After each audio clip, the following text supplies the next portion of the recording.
All right. Thanks, Janet. We're rolling again. Take 3. What's up, everybody? Chad here. How you doing? I'm here with my friend Mike.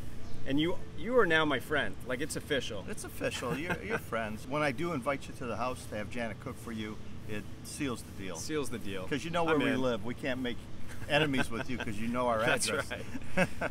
All right, guys. I thought it would be a good opportunity to sit with Mike because he can speak on the topic of not only meeting and dating a Filipina, but sealing the deal with a Filipina and getting married. When you were looking to meet someone, you had a specific goal in mind as far as what was going to work for you. Yeah, you know, I watched a lot of the YouTube videos like everybody does, and a lot of guys were talking about get a girl that has a career so you don't have to support them. But at my age, and you know, I'm not 40, 30, you know, I'm in my late 60s when I came here, 68 when I came here. I wanted a full-time partner, a full-time girlfriend, and that included a live-in girlfriend. I didn't want her to have a career. I didn't want to be sharing her. Maybe it's because I'm needy, but I didn't want to be sharing her. And when I wanted to travel, I wanted her to have the flexibility to go. You know, on a Wednesday, say Friday, we're going to Cebu, or we're going to Mindanao, wherever we're going. And part-time girlfriends that I had in the beginning, they were college students, they had a career job, didn't work out because they didn't have the flexibility for what I needed. Now, when you met Janet, she wasn't unemployed. She was working. Well, Janet and I sat down and talked about it. And, you know, I asked her what her salary was. She told me it was 5,000 pesos a month, so 100 US. And that's not much. And I thought about that, and after a couple days, I told her, Janet, we'll open a savings account for you. Every month, I'll put 5,000 pesos in there. You can't touch it. That's your money. I don't want you giving it to family, friends, buying gifts. That's for when Mike's gone. We call it the after Mike. Well, the reality of life, guys. Yes, You're here. Say true. you date a girl for 6 months, and you've taken her away from her 5,000, 10,000 peso a month job. Yeah. At least she made that money. Exactly. And the other consideration is Janet lived at home, and out of her 5,000 pesos, she gave 2,000 every month to her mom. Right. So in my consideration of having Janet come and be with me full time was her family obligation. I didn't want to be taking one of the people that were helping to support the family. So we contribute 2,000 a month to the family, and we also put that 5,000 in Janet's savings account in the beginning. Now it's much more. She demands so much more money from me, but it's gone up since then. It's gone up since then. Was this before you got married? Did you implemented this is from day one when we moved in together. Okay. And she quit her job. She worked to the end of the month. Right. Because they get paid at the end of the month. And if you quit early, you might not get your salary. I think everyone's different as far as what their budget is, right? Let's be honest. Yes. Some guys have tons of money, and other guys, realistically, they want to come here, they want to meet someone, but maybe because of their own expenses, they don't have a lot. What do you think is a good range, from your opinion and other expats that you've talked to? Are you starting to learn what you think is adequate to sort of help a Filipina and her family? I'm a believer of the 10,000 pesos. Okay. That's about $200. A little under. Yeah. Most girls in the province, unless they have a career, are making 10,000 or less. Okay. So if you want to help somebody, you want them not to be working, 10,000 is a good number. They should be able to help their family and stay in the lifestyle they're accustomed to, which isn't that high of standards compared to the U.S. Sure. But it's okay here. You know, they make do with what they got. If they only have 2,000 pesos, they make do with that. You know, a good family, a Filipino family sticks together, and every sibling is always sending a little bit of money to mama and papa to help with the family property. Yeah. And that's what it is. All the land that they own is the children someday. So they're always contributing to the family. It's a normal thing here. Like it's different than back home. We don't do that. We don't make arrangements where we give money to the family. But here, that's how it works. Like a lot of times siblings or some of the sons or daughters will go to work and they're the breadwinner for the family. Everyone's looking after each other in a different way. So you coming in and providing that is just part of the culture here.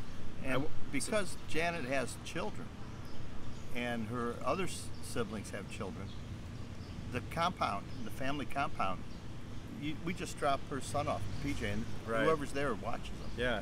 So it isn't like you're donating a couple thousand pesos every month to the family as a gift. They earn it.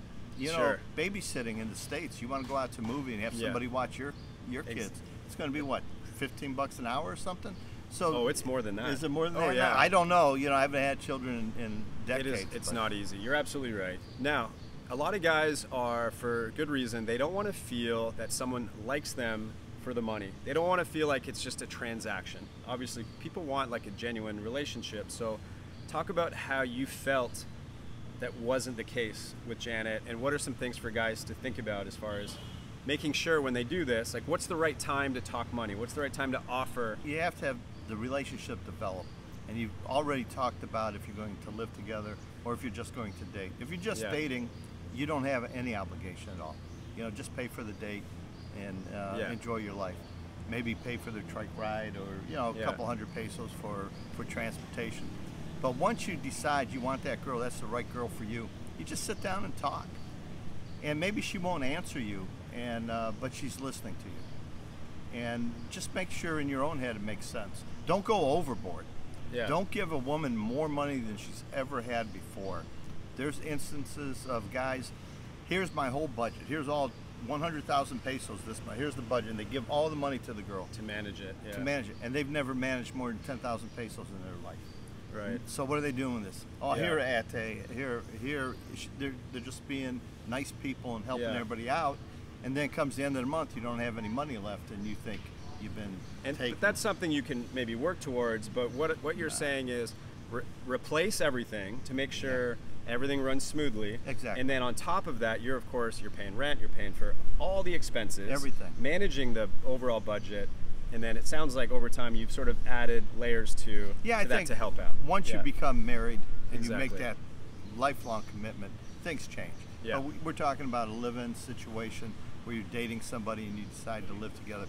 The thing everybody has here that I've talked to, they say they don't want to support the family. You know, well, you're not Right. supporting a family. You're just contributing a little bit. Don't ever think you have to take that whole family and pay every bill, buy every grain of rice. Yeah. It's just your fair share. Right. If there's an emergency of a funeral or something, don't pay for the whole thing. Pay what you think is a fair share. Donate a fair share. You're not obligated to do this stuff unless from day one you're throwing money at everybody and you're giving them an Right. easy out when they have problems. If you do that 2-island rule where you're saying, I want to live at least 2 islands away from the family so nobody bothers me for money. If people are bothering you for money, it's because you let them. You either, in the very beginning, started to take everybody out to dinner, buy expensive gifts for everybody because you were trying to impress the family. Once you do that, you open yourself up to an easy out when they have a problem. That's my rich uncle. That's Janet's rich boyfriend.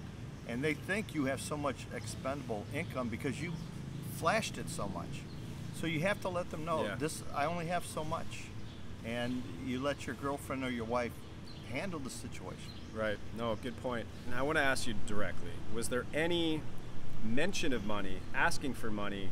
And if that does happen, what's your opinion on that? So in your case, were you the one that brought it up, or was that something? With Janet, I brought it up. Janet, Okay.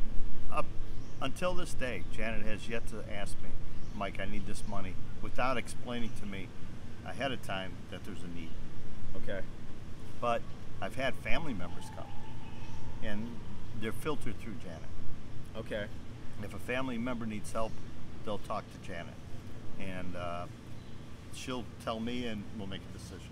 Did that play into your feeling comfortable with Janet and a relationship with Janet? Yes, knowing how sensitive she is and how caring she is for everybody. That if she came to me and put her hand on my arm and said, "I want to help," then I helped. I could just tell it was a sincere thing. Yeah. We've had people come over who weren't that sincere, and Janet, I could just tell by body language Right. not to. And her not asking for money early on makes you feel her intentions are genuine. I Yeah. was blessed in this. The first date we went on, I had a motorcycle. I didn't know how to ride it. And so she got her motorbike and her I know the son. story. They're on the back of the motorbike following me as I'm riding through Valencia. I'm weaving. Almost, yeah, I'm going like 3 miles an hour, almost falling off. They're laughing at me. They, you know, faster, go a little faster, or slow down if I was going to. And we went up to Valencia, and you park the motorbikes, and these guys come out and they park the bike for you. They put it in neatly in rows. They manage the parking of the motorcycle bikes. When you leave, you're supposed to tip them. And it's not really a tip, it's what you pay for the parking service. Right. Five pesos or more. I didn't know that. And Janet's digging into her own pocket, Yeah. paying the parking fee. And same thing getting ice cream. You know, she paid for, you know, her son's own ice cream, where I didn't know what she was making at the time.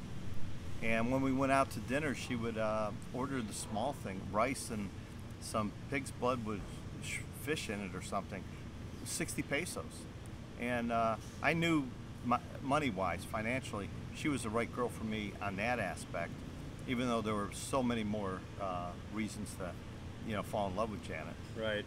Since we're talking money and budget, really quickly, what's the budget? How does this factor in? So guys know, even when you're helping your partner and the family, it actually is not that bad. And I think a lot of guys might fear that. It's like, I can't afford it. Yeah. But talk about your budget a little bit. Yeah, our budget this year coming up, 2024, it's going to be about 2,000 pesos, 2,000 US. Which And is what about goes into 100,000 that? Because pesos. it's a good, you're living a good life. Yeah, I live a good life here, guys. But I have my rent, and I know I'm going to have to move. So my rent, I'm planning on being about 500 a month, and we have a food budget about the same. And for Janet and her family, I had budgeted 10,000 pesos a month, even though they don't use that much. But I know there's times we're going to the market, pork's on sale, or rice. You know, I might say grab a bag of rice and take it up to the family. If they've watched PJ for 3 or 4 days, we'll stop and get some chicken or some pork to take there, or fish. Yeah. For them to have, because, you know, they're feeding, and it's just food. Yeah. And it's just small things that they don't expect.